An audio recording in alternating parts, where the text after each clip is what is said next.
हे दोस्तों, कैसे हो आप लोग। दोस्तों, आज मैं फिर से एक वीडियो लेकर के आया हूँ जिसमें बिल्कुल ही बेसिक क्वेश्चंस को रखा है मैंने।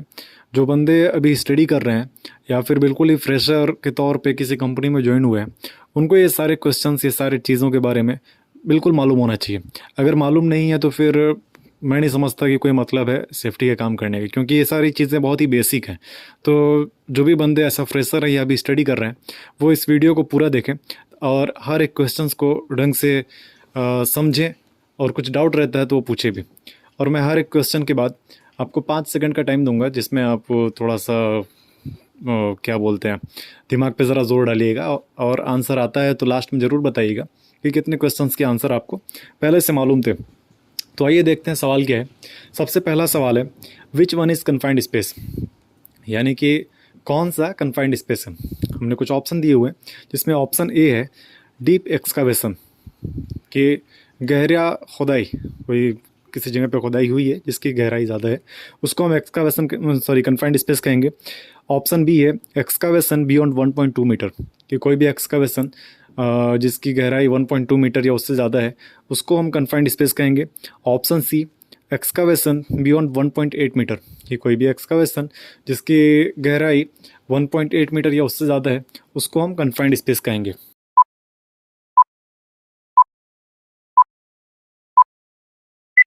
इसका करेक्ट आंसर होगा option B, excavation beyond 1.2 metre.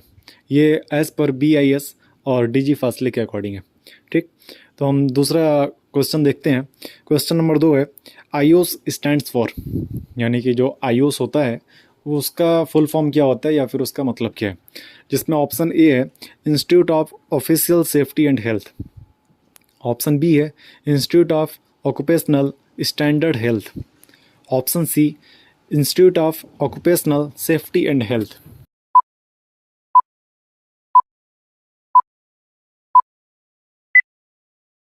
इसका करेक्ट आंसर होगा option C, institute of occupational safety and health. आपका अगला सवाल है, question number 3, near miss must be reported, यानी कि नियर मिस को रिपोर्ट करना चाहिए या नहीं करना चाहिए। जिसमें ऑप्शन ए है only accident to be reported, कि सिर्फ एक्सीडेंट को ही रिपोर्ट करना चाहिए, नियर मिस को रिपोर्ट नहीं करना चाहिए। ऑप्शन बी है नो, यानी कि नियर मिस को रिपोर्ट नहीं करना चाहिए। ऑप्शन सी है यस, यानी कि नियर मिस को रिपोर्ट करना चाहिए। तो बताइए इन तीनों में कौन सा करेक्ट आंसर होगा।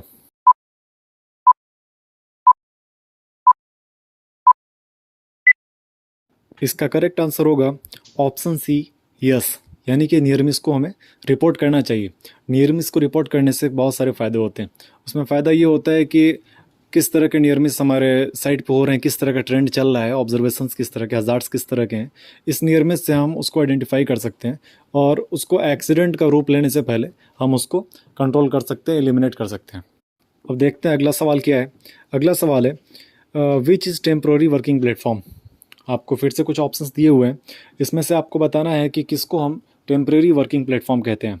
ऑप्शन ए है लेडर, ऑप्शन बी है स्टेयर, ऑप्शन सी स्कैफोल्डिंग।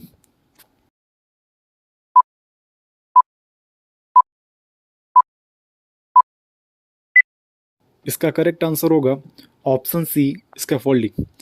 अगर आप लोगों ने इसकी स्कैफोल्डिंग की डेफिनेशन आप लोगों ने देखी होगी, पढ़ी होगी, तो आपको अच्छे से पता होगा कि टेम्प्रेरी वर्किंग प्लेटफॉर्म किसको कहा जाता है। अगला सवाल है हमारा, in which activity there are risk of underground utility, यानी कि किस एक्टिविटी में, किस काम में अंडरग्राउंड यूटिलिटी, कि ज़मीन के अंदर कुछ यूटिलिटीज़, कुछ ऐसी पाइपलाइंस वगैरह गई हैं या नहीं गई हैं, ऐसा खतरा किस काम में होता है।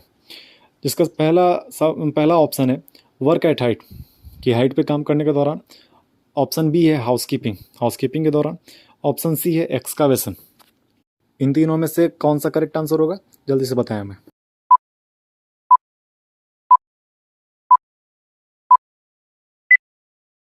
इसका करेक्ट आंसर होगा ऑप्शन सी एक्सकावेशन, यानी कि खुदाई के दौरान हमें अंडरग्राउंड यूटिलिटीज़ का खतरा रहता है।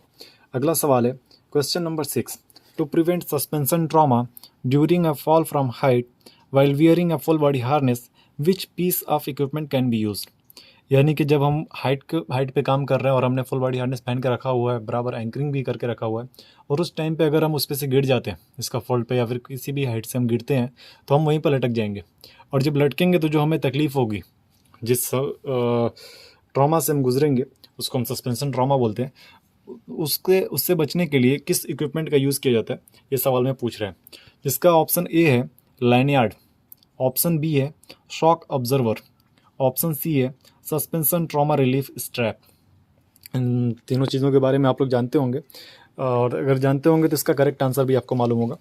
तो आप बताएं जल्दी से इसका करेक्ट आंसर क्या होगा।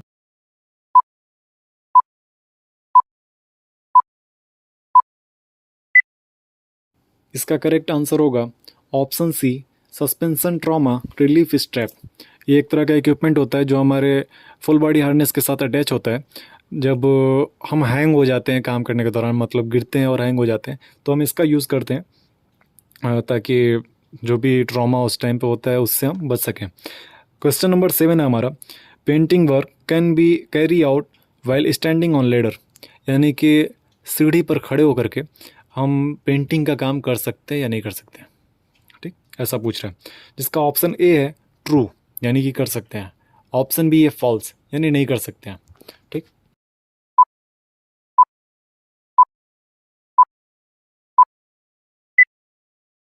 इसका करेक्ट आंसर होगा ऑप्शन बी फॉल्स, यानी कि लेडर पे हम खड़े होकर के कभी भी कोई भी एक्टिविटी नहीं कर सकते। वो पेंटिंग का काम हो या फिर कोई भी एक्टिविटी हो, हम लेडर पे खड़े होकर के नहीं कर सकते। लेडर हमारा सिर्फ किसी हाइट पे पहुंचने के लिए हम उसका उपयोग करते हैं, उसका इस्तेमाल करते हैं, लेकिन अगर हमें कोई काम करना हो तो हम लेडर पे खड़े होकर के नहीं कर सकते। और आपको पता होगा कि लेडर का यूज़ करने के टाइम पे हमेशा हमारे बॉडी के 3 पार्ट्स कांटेक्ट में होने चाहिए। 2 हाथ 1 पैर, या फिर 2 पैर 1 हाथ हमेशा कांटेक्ट में होना चाहिए। तो अगर कोई हम एक्टिविटी करेंगे तो ऐसा पॉसिबल नहीं है कि हमारा 3 पार्ट्स कांटेक्ट में रहे लेडर के, ठीक। इसलिए हमारा लेडर का यूज़ करना ये फॉल्स होगा। हमारा अगला सवाल है question number 8, paint containers needed SDS.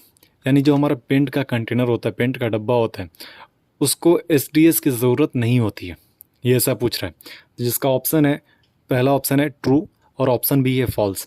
आप जल्दी से बताएं कि इसका करेक्ट आंसर क्या होगा।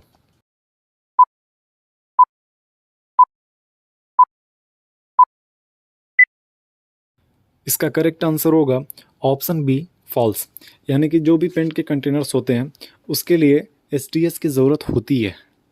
आपके सवाल में पूछ रहा है कि ज़रूरत नहीं होती है, लेकिन ज़रूरत होती है, क्योंकि अगर ये चीज़ पेंट के कंटेनर्स पे मेंशन नहीं होगी कि इसमें किस तरह का केमिकल है, उसका क्या नेचर है, उसके क्या हज़ार्ड्स हैं, उसके क्या प्रिकॉशंस है, अगर मेंशन नहीं होगा तो किसी को पता नहीं चलेगा कि उसमें है क्या, ठीक है। तो इसलिए उस पर एसडीएस का होना ज़रूरी है, अगर नहीं है तो फिर मुश्किल हो जाएगी। तो इसलिए हमारा ऑप्शन बी फॉल्स ये करेक्ट होगा। अगला सवाल है question number 9, equipment use to measure wind speed. यानी कि हवा की स्पीड को नापने के लिए किस इक्विपमेंट का इस्तेमाल करते हैं। जिसका ऑप्शन ए है विंड सॉक, ऑप्शन बी है थर्मामीटर, और ऑप्शन सी है एनेमोमीटर।